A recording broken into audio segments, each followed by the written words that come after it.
We are on to race 3 of the Zwift Racing League, and riders will be taking on the Road to Ruins Reverse.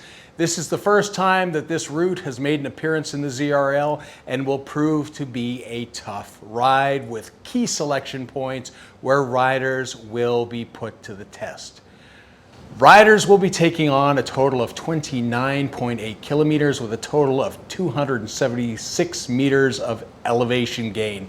Starting at Watopia's city center, riders will make their way to the Mayan jungle and its gravelly roads before returning to finish at the boardwalk. There are no sprint or KOM segments on this route, and ultimately your finish position is what matters in a scratch race. Given the mixed surfaces and large amount of gravel, some riders may contemplate bike swaps on the route, but the reality is the time lost during swaps will likely be too costly to be worthwhile. The best bike for this route will be something balanced. There is a good amount of climbing as well as some decent descents and a fair amount of rolling terrain. So again, it is hard not to recommend the Pinarello Dogma F2024. And in this case, I'm going to suggest the NV wheel set. And I'm sure we're also going to see a ton of Tron bikes out there that people will take for this route. From the gates, we will turn right to head up Ocean Boulevard, a familiar start to racers that have spent any time in the ZRL, making the way to the volcano. This start always tends to have a strong push at the beginning, but nothing should cause any kind of real separation. At the 4.9 kilometer mark, riders will hit their first section of gravel at the Dirty Sorpresa. This is always a spot where the pace will be pushed slightly as riders climb up this small section that has a max gradient of 3.1%, where the gravel always seems to have riders push a little bit harder, probably because it slows them down just that little bit. Riders will quickly regroup as they make their way to the first real test of the route in the seaplane climb. As you pass the seaplane docks, you will see this climb looming ahead. With a maximum gradient of 10%, this is an important point of attack.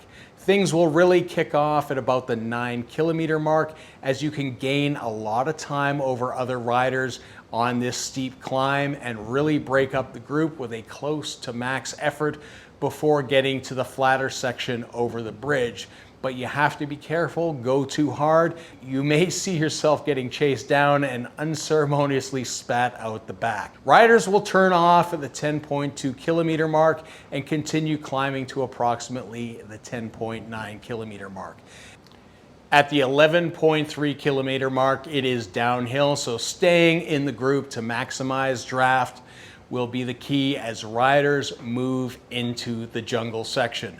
At the 13 kilometer mark, riders will head to the left at the T intersection and start the jungle loop in a clockwise fashion. Riders will have a good amount of time to recover at this point as riders will continue to ride down the jungle with the exception of the jungle bridge at about the 13.7 kilometer mark. Things should remain relatively uneventful.